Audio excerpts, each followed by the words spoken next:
Jaya Radha Madhava Punjabi Hari.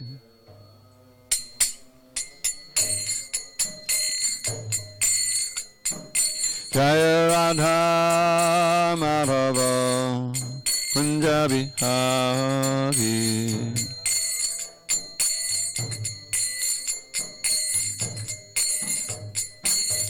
Gopi Jana Vallabha Girivardhari.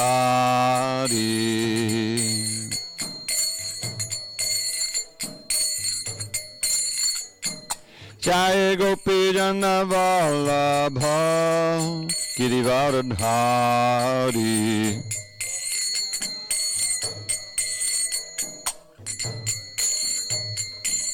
Yashodanandana Bhajajana Ranjana. Yashodanandana Bhajajana Ranjana. Yamuna Tira Vanachari. Jamunatira Vanachari. Jaya Radha Madhava Punjabi Hari.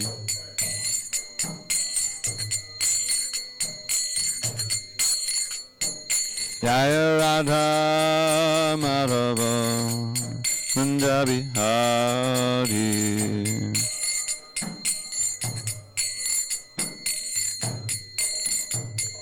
Jaya Radha Madhava Punjabi Hari.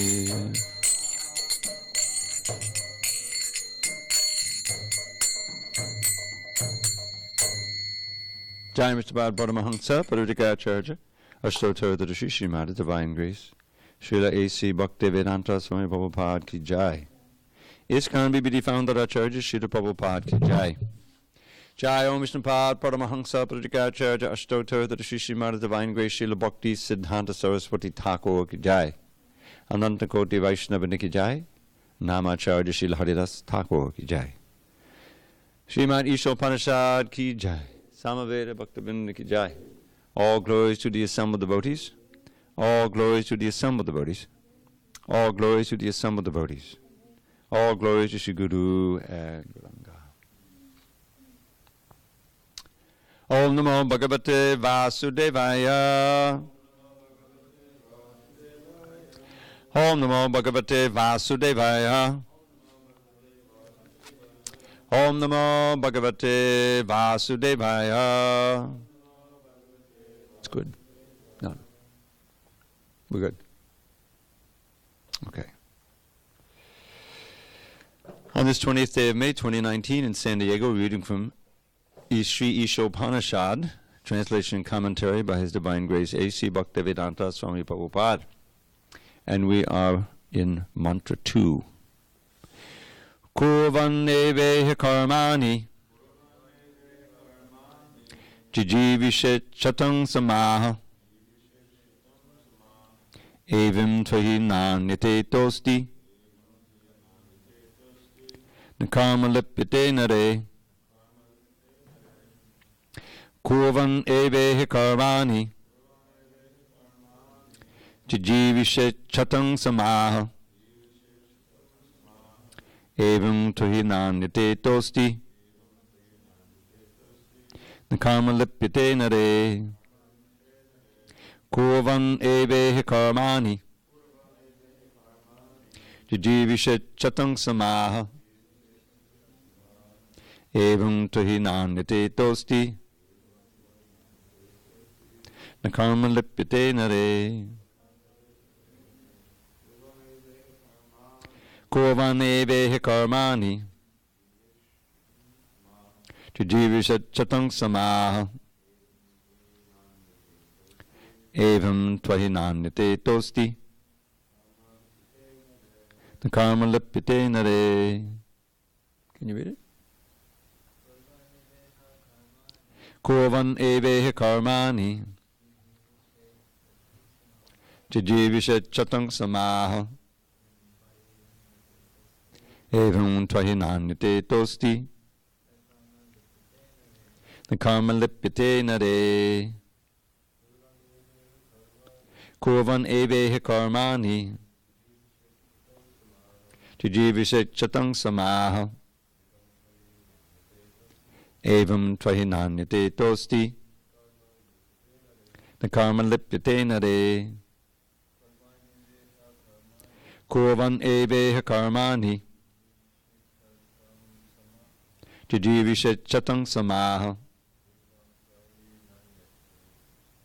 evam tvahinanyate tosti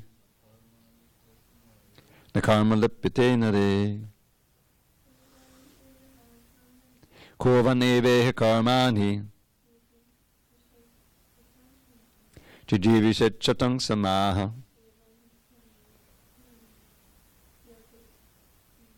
evam tvahinanyate tosti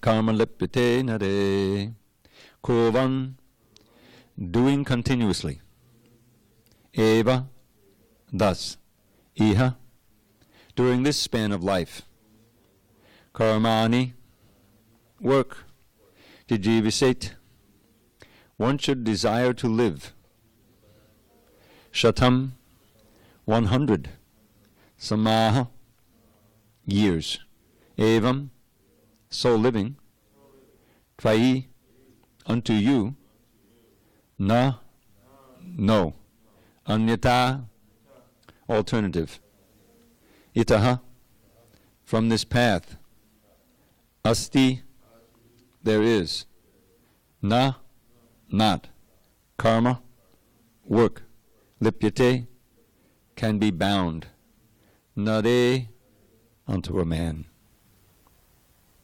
Translation. One may aspire to live for hundreds of years if he continuously goes on working in that way, for that sort of work will not bind him to the law of karma. There is no alternative to this way for man. Well, before we read this purport, I'm just going to read the previous translation because he refers back to it here. What way is that, one may ask, after a whole week? Oh, I'm going the wrong way here. So referring to mantra 1, which says, everything animate or inanimate that is within the universe is controlled and owned by the Lord. One should therefore accept only those things necessary for himself, which are set aside as his quota, and one should not accept other things, knowing well to whom they belong. Now, before we read the purport, it's also said here, although it doesn't come out in the translation, tvai. Tvai means you. So who is saying you, and who is that you? I think that you is the reader. You may aspire to live for hundreds of years if you continue to go on working in that way. Anyway, let's read the purport. No one wants to die. Everyone wants to live as long as he can drag on. This tendency is visible not only individually but also collectively in the community, society, and nation. There is a hard struggle for life by all kinds of living entities, and the Vedas say that this is quite natural. The living being is eternal by nature, but due to his bondage in material existence, he has to change his body over and over. This process is called transmigration of the soul, or karma bandhana, bondage by one's work. The living entity has to work for his livelihood because that is the law of material nature.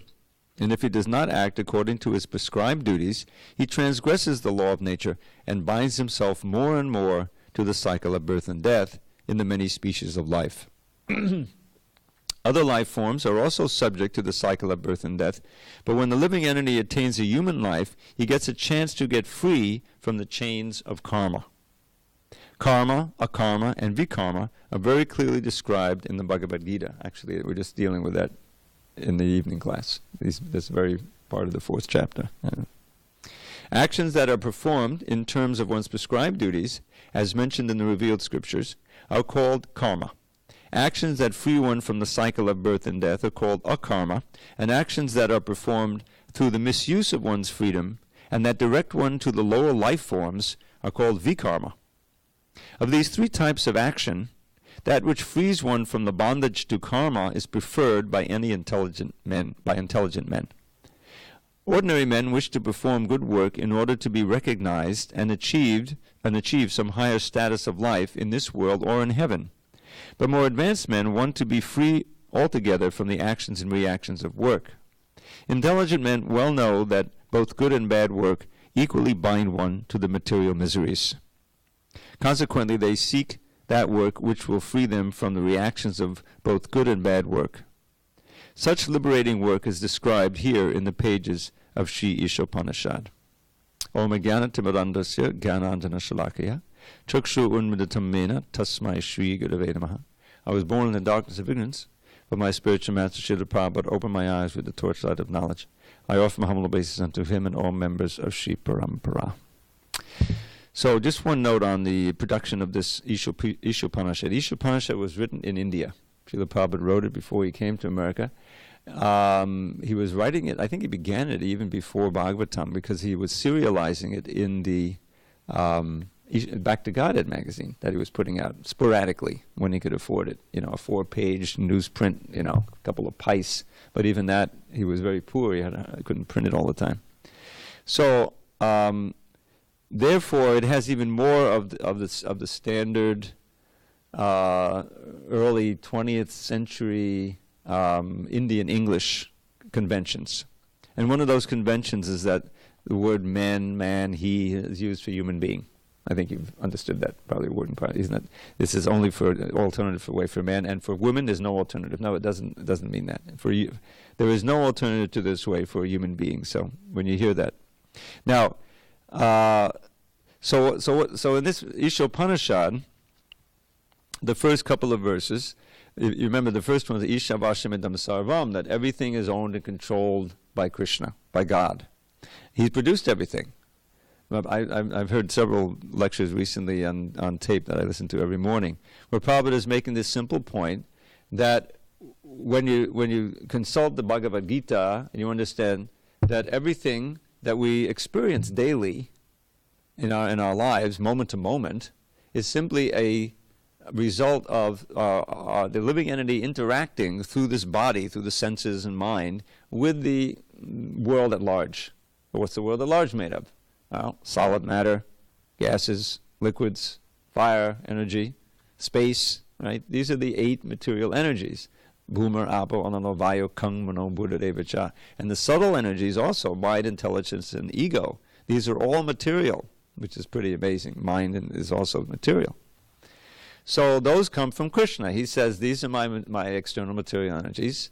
Binna pakadadashtada. Bhumar, Apo, Anano, Vayu, Kang, Mano, Ahankara itiyam me. Me means mine, material energies. Besides these, there is a higher energy, superior energy, the living entity. So we're also Krishnas. And we can't say we're created, we're also eternal, but we emanate from Krishna. So, since everything is his energy, and whatever transformation takes place is also due ultimately to the intelligence of all of the living entities, including the demigods like Brahma, manipulating this material energy, making it into the planets, and then human energy making it into all of this stuff that we see around, and this nature and all this. So all of it is either directly Krishna's energy, or a result of how the superior energy is manipulating the material energy. So since it's all his energy and result of his intelligence, it all belongs to him, belongs to Krishna. The disease, as Prabhupada mentions in the previous purport, of the human beings, all the suffering is due to our falsely claiming as our own that which belongs to God. This is explained in the Bhagavatam very clearly. Every morning I'm running up and down these stairs 11 times. And for each repetition I have a set of verses reminding me what repetition I'm in. So for 9, I have some verses from the teachings of the Nava Yogendras. Nava has 2 meanings in Sanskrit, 9 and new. In this case it means 9. 9 Yogendras, the leading sons of Rishabdev, great yogis. And in 11th canto, the early chapters, they come in and each one of them comes on and has a whole lesson that they give, maybe 10 or 11 verses. It's a very illuminating portion of Bhagavatam. And so one of those sections, the first one, contains verses how we can be free from fear. And so he gives the origin of fear. He says, well, how does fear arise? Because as pure living beings, we don't have any fear. We're completely fearless at the lotus feet of Krishna. If you're protected at every moment by the most powerful living entity who ever can possibly live, how can you have any fear? But because, this verse says, bhayam dvitiya benaveshatak syad. Syad means comes into being. The fear of every being comes into existence because we turn our back on Krishna, forget God altogether, and become absorbed in this material energy and try to exploit it, try to enjoy it, and end up suffering like anything and going through dangers because we feel unprotected. We're actually very fragile little organisms being, going along, forgetting all about that and thinking we have our little influence and our little power. And sometimes, we gather other people below us who are able to conquer and bring the material energy, and you have big nations with big armies and all these things. And it's all a huge illusion. I read recently how, what is it called? Alexander the Great. We've all heard of Alexander the Great. He was a relatively great military tactician of his time. I forget, did he come out of Greece? I forget the whole history. But he started conquering. He even conquered good portions of India. He was a great tactician. He just rolled over everybody, And he came into India, and anyway, there's various stories of his interactions there. But I never knew much about his life. I never studied. Prabhupada sometimes talks about him. There's a couple of stories he tells. And but I recently somehow read how he died. And I had always heard that he died from, every time they'd have a victory, they would have a big feast. And they would eat as much as they could. They would just gorge on not vegetarian food, horrible meat and everything. And that can kill you if you just go overboard, But this account said, no, he died from some disease, bacterial disease, that gradually makes it impossible for you to move, paralysis, and they had no idea what to do for him. And it comes to the point where you're hardly breathing. And in those days, at that time, in the field, the way they would check you to see if you're alive is not the pulse, because that could be so faint, or maybe they didn't even know about it, but they would see if you're breathing. And they found he wasn't breathing anymore, and he wasn't moving. He wasn't doing anything. They said he must be dead. And I think they buried him alive. So this is the great Alexander. He got his instant karma from all the horrors that he performed. But the point is that you forget that. I'm conquering here, I'm conquering you, making these slaves, sending them back here, whatever, bloodbath. History is full of this, and modern day too, the same thing. But what are we really? With this delicate little organism put together, amazingly active, that it works. But, we have the blood, and we have the veins, and everything has to work just right. If you get you stub your toe bad enough, you can't walk anymore. Did I stub my toe? No, not enough. I kicked you. Yeah. I broke my toe. Oh, he broke his toe. Yeah, so then you compromise, and suddenly all your ego is suddenly knocked down. I can't do what I used to do. So that all comes. The whole origin of that is leaving the protection of the spiritual world, where we're reading about Vaikuntha in the Bhagavatam, where Dhruva Maharaj is going back to Vaikuntha. It means no anxiety, no fear. There's no more fear. How can there be any fear?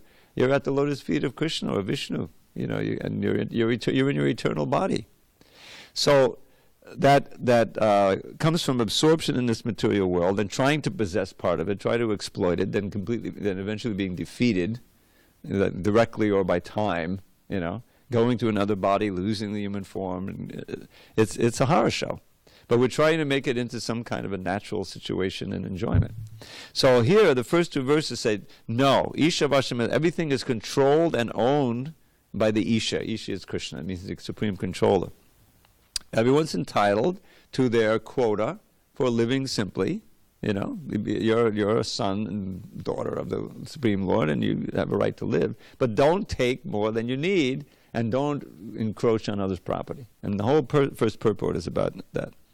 So now it says one can live for hundreds of years. In other words, That's a natural, peaceful way to live. If he works in this way, for that work will not bind him to the law of karma.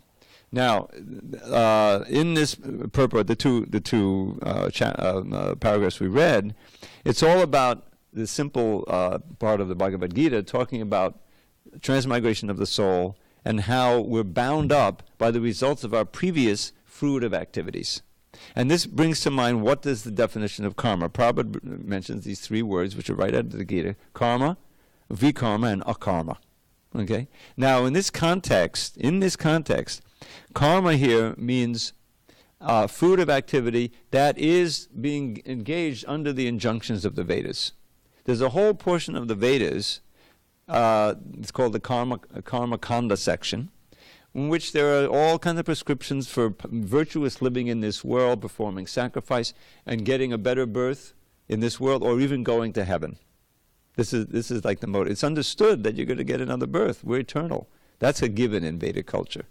Outside of India, it may not be. It's fallen. So therefore, the question is, well, how can I act in such a way for my ultimate benefit? And without that knowledge of karma kanda, then we still do the same thing. Otherwise, why do we have educational institutions and training and all these different things, and try to, eat healthily so you don't just, ruin your health? Because we know that if I can enjoy right now, just immediate sense gratification, but that'll ruin my future.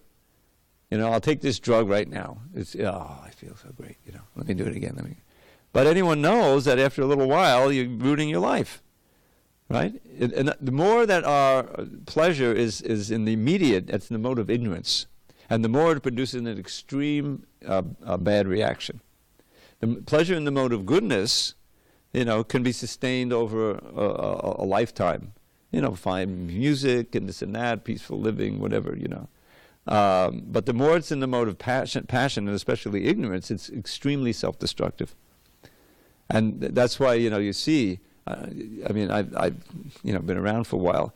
I remember the early days. I was part of that whole hippie thing right in the East Village where Prabhupada was in New York.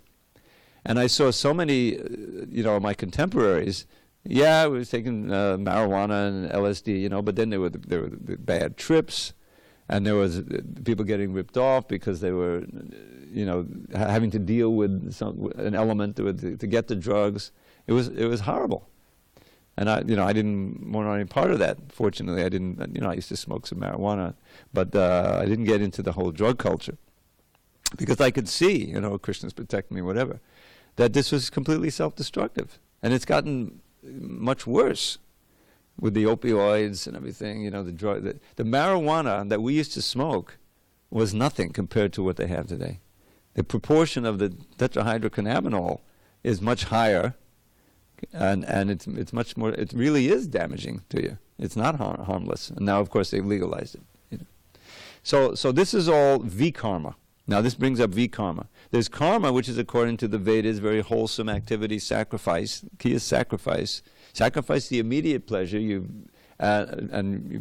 worship the gods, in a proper way, and you can go to heaven. But that's also limited. Krishna says that's not your ultimate goal.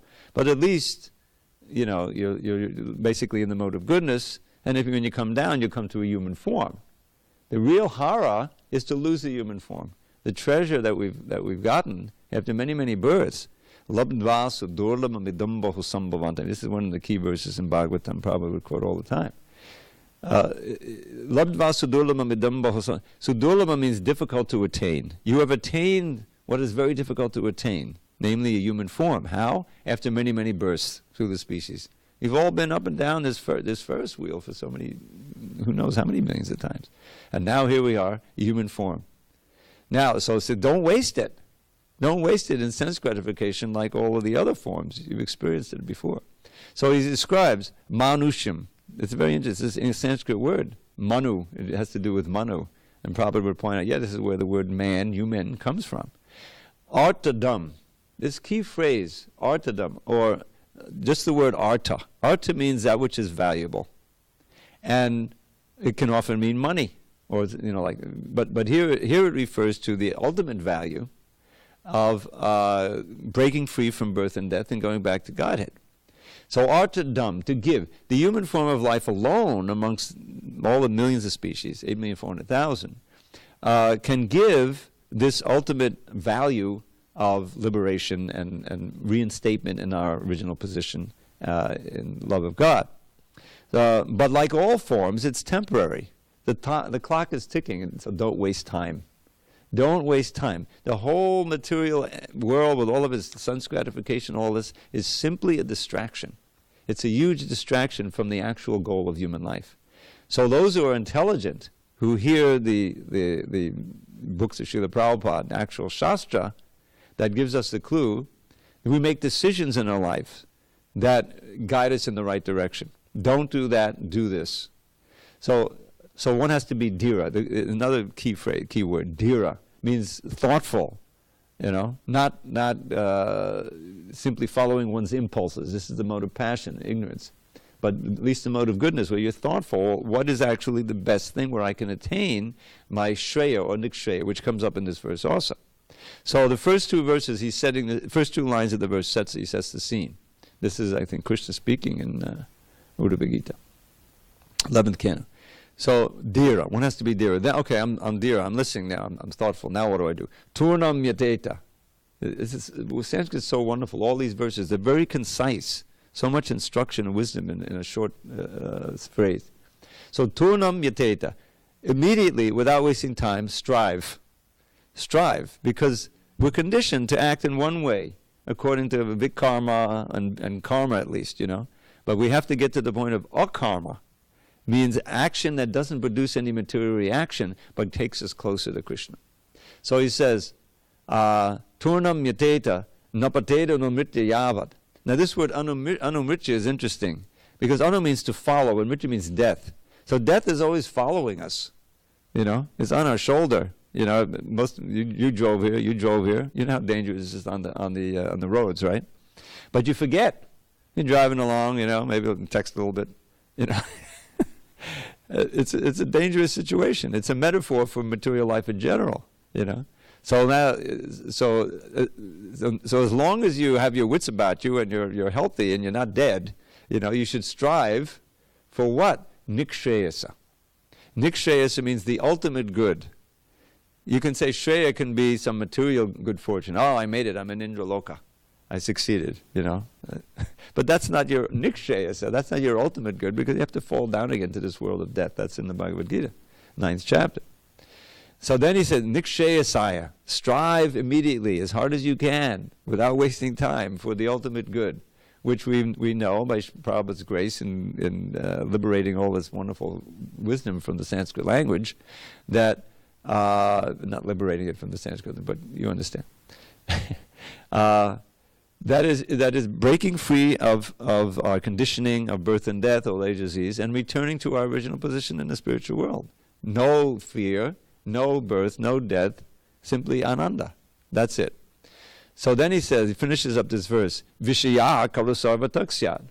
He says, because after all, you should strive for this ultimate good, because you've experienced all these varieties of sense gratification in all these other births that you had. You remember the verse began with, you come up through bahu sambhavante, many, many births in lower species. They have no chance to understand this. They simply act from impulse. There's no karma for them. There's no sin for the tiger to eat the antelope. Even though we watch it on Discovery Channel, we're hoping the antelope gets away. But that's natural for them. There's no sin for the lion. But there's also no self-realization. He just has to go through that term and go up, up, up, and eventually become a human being. So this idea that we've experienced is everything already, and it's just the immortal phrase of Prahlad Maharaj, chewing the chewed. We've already experienced all the different varieties of sex life and this and that, but still we want it again and again and again and again in this life and future lives. You're not getting anywhere. That's the prison house of this material world. Maya keeps us bound by illusion. What can be more effective prison for someone if you're such a good prison they don't even know they're in prison. They're not going to strive to get out. So that's Maya. Everyone thinks, oh, we're free, we're Americans, we can do whatever we want. No, you're not bound. You're bound by time. You're bound by the limits of this body. You're bound by, so many things, So to get free, that's called liberation. We want to get free of the bondage of work here. So bondage by one's work. So there's a big, it's very perfectly arranged, what do you say, bureaucracy, in which these laws of nature, which are really the laws of God, they're enforced by representatives. There's a god of the air, there's a god of the water, there's certainly a sun god. All of the different elements have their own intelligent person behind them who are managing it. And our results, good or bad, for the activities we perform, are exactly meted out according to the laws of nature. If you're a vicious, horrible person, you may think I got away with that, this person is serving me now. But it's all going into the record. And you're due for some super suffering after death, and sometimes before death. Whereas if you're a virtuous person, you help others, even on a material platform, that'll all come back to you. You'll get a birth in a wealthy family, or even a pious family. And you'll have good health, good features. These are the results of just pious activity. And what to speak of going to a heavenly planet if you can really do it. But none of that ultimately solves a real problem. That is getting out altogether from the prison, not going from solitary confinement to the prison yard. Oh, now I'm finally out of that solitary. I can take a nice walk. I can talk to people. Come on, get out of the prison entirely. People are aspiring for, improvement in the material world, but it's like aspiring for better, become an A-class prisoner, a trustee. So he says the other life forms, they have to go to birth and death, but they don't have the chains of karma. They're not responsible because they don't have the intelligence. So what is akarma? So karma, just to get this down, karma is, in a general sense, it's any activity. In a more specific sense, and the meaning that's come into the English language, you'll definitely find karma in the English dictionary now. Action that produces the results of your actions, right? Oh, I must have done something good. I got some good karma coming here, right? What goes around comes around. It's kind of a popular phrase, which is true. So that's the basic idea of fruit of activity, either sinful, vicious, or very pious, But one way or another, it still keeps you bound. Even if you're due for some good karma, you have to get it in your next life. So you have to take birth and be subject to old age, disease, and death. So karma itself is not good. It's called karma bandhana, bondage. Vikarma, in this context, means very sinful activity, which often results in the loss of the human form entirely, which is the greatest tragedy for the living entity. Krishna says in the Gita, we can all chant. You know this one, Balaram. Chant with me. Neha bhikramanashosti pratyavayo navidyate swapamapyasya dharmasya trayate mahato bayat. Very encouraging verse, right in the second chapter. Krishna says, in this endeavor, Krishna consciousness activity, by the way, just to let you know, have you heard of the Nectar of Devotion? There's a book called the Nectar of Devotion, which is a summary study of the Bhakti-rasamrita Sindhu, which is a basic manual for bhakti. Very important. Maybe you can get that one soon. Do you have you're reading this on you're reading the Isopanisad on Vedabase.com? It's the app? Oh, the hard copy. Okay. Anyway, you can find this Nectar of Devotion online, or you can get a hard copy.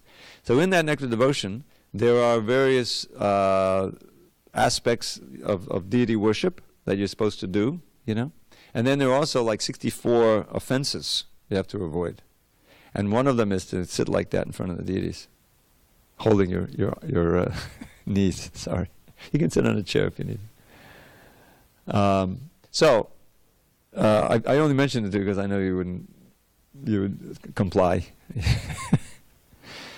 So where we're karma is we want to get free of. Vikarma is we're surrounded by it.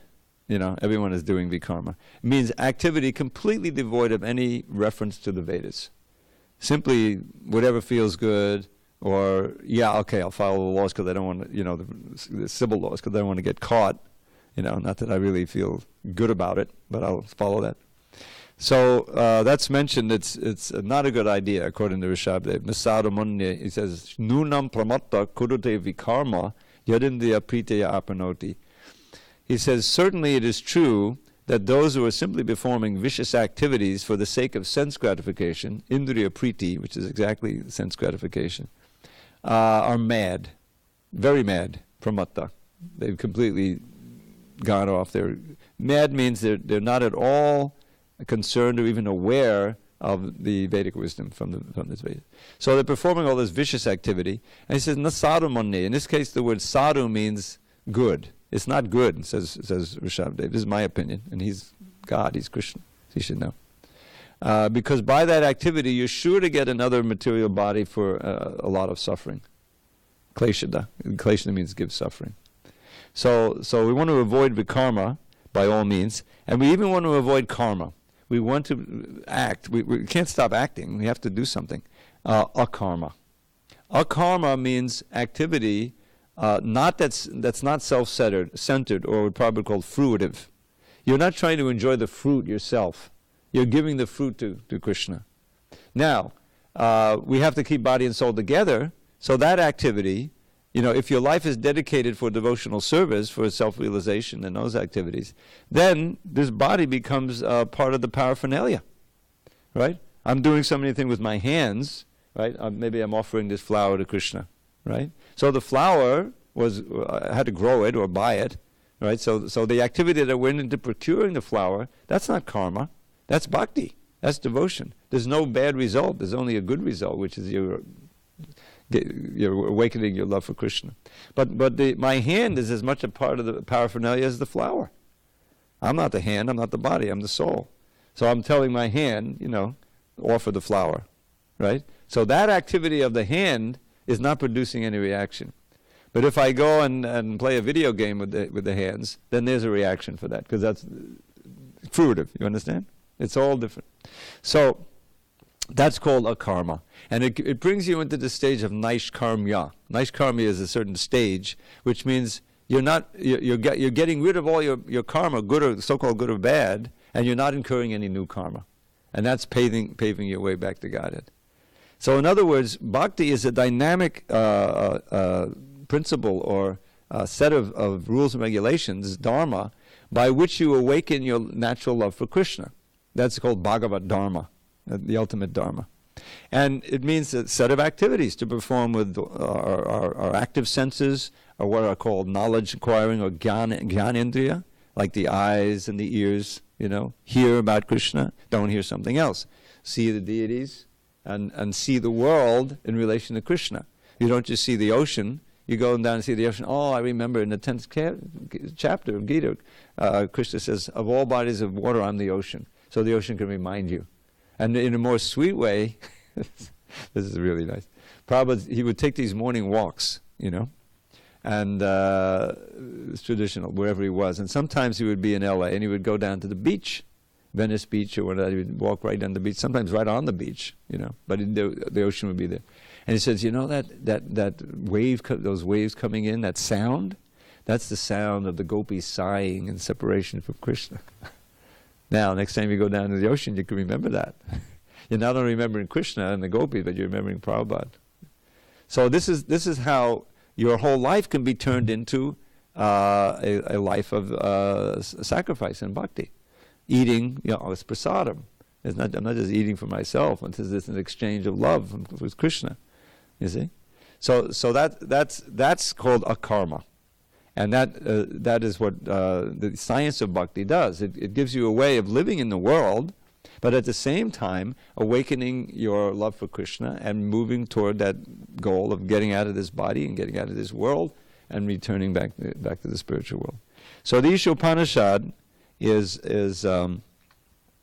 one of the few Upanishads who deal directly with the Supreme Personality of Godhead. That's why Prabhupada translated this one. Many of the Upanishads are a little bit oblique. They deal more with the Brahman and things like that. That's why we don't focus too much. But there is one that's really directly dealing with Krishna, Gopal Tapani Upanishad. Gopal, the cowherd boy. So that one is a commentaries. But most of the Upanishads don't have that. But we have some quotes, important quotes from the Upanishads. So this Isopanisad is very illuminating, and I remember working on this back in '92. This was the first book I revised. There are actually four versions of this book. The original that Prabhupada wrote, and he serialized in his BTG. I mentioned that, right? He serialized his BTG in India, and then but didn't finish serializing it. Brought the uncompleted the unpublished verses, which I think are 12 through 18, with him. And then that was in '69. That was turned into one of the first books published in ISKCON, the Isopanisad. But the devotees didn't know that much, and the editing was a little rough. So it was revised in '74 by Prabhupada's main editor, Dravida prabhu. But even he didn't get it all right. So when I revised it in '92, I had all of those versions. I had the BTG and then the unpublished part. I had the 69, the 74, and from those three, that's what we have here. It's a little history. Okay, any discussion? We're almost out of time on these, but we'll continue with this. See here, it says right here. In the next, in the Bhagavad Gita, the person who got it says that one cannot attain the state of Naishkarmya or Akarma without executing it. So we'll read about that next Monday. Every Monday morning we do the Isopanisad. We went through most of the Nectar of Instruction, the first 8 verses, and now we're going to go through these 18 mantras. It'll take us a while. Okay, no questions? So I'll end with a little, oh, we have Glenn. Go ahead, Prabhu. That mantra or that verse that you were repeating.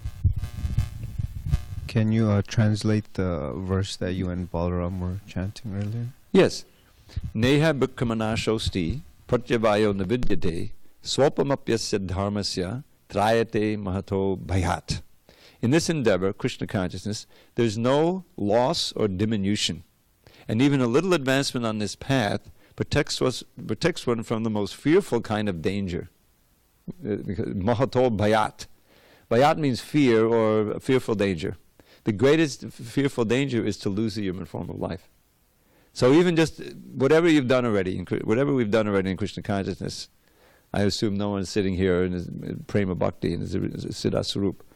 But whatever we've done, whether you just started chanting or you just started reading or you're just coming a little bit here, whatever you've done, you're going to be a human being in this life, which is good. And not just a human being, but the point is that there's no loss or diminution. Whatever you do in this life in Krishna consciousness will carry forward into your next life. Whereas anything material, you may become a billionaire. That billion is staying with you here. And who knows what you're going to be in the next life. To become a billionaire, you have to step all on people's heads. So better to be a simple, poor little devotee chant Hare Krishna. Because that's forever. That's forever. We're on our way back to Godhead. It may take a few lifetimes, but we've been through millions and trillions already, so we're practically there already. And actually, at the lotus feet of Radha Giridhari, we are back to Godhead. We just have to realize it. We just have to understand. So let me share one little sweet verse for you. This is at the end of a book called the Krishna Karnamrita. Krishna Karnamrita by one of the great devotees. You can't even say he's in the line of Lord Chaitanya because he appeared several hundred years before Lord Chaitanya. But Lord Chaitanya relished this Krishna Karnamrita. He found it in his wanderings in South India and copied it and brought it back and entered into the canon of Gaudiya Vaishnava. He would hear from that book a lot. So at the end, near the end of the book, there's this verse. I just give you an idea of what wonderful things you can do with the Sanskrit. Jaya Jaya Jaya Deva Deva Deva Chubhavana Mangala Divyanama Deha Jaya Jaya Jaya Deva Krishna Deva Shavana Mano Nayanama Tavatara. O glory, glory, glory, Lord, O glory unto Thee, who with Thy holy name bless all 3 worlds and set them free. O glory, glory, glory unto Thee, O Krishna Dev, whose nectar floods our ears and eyes and hearts in endless waves. So if you want my poetry, just write to Dravida 108. Gmail. I'll send you my whole file. All glories to Srila Prabhupada.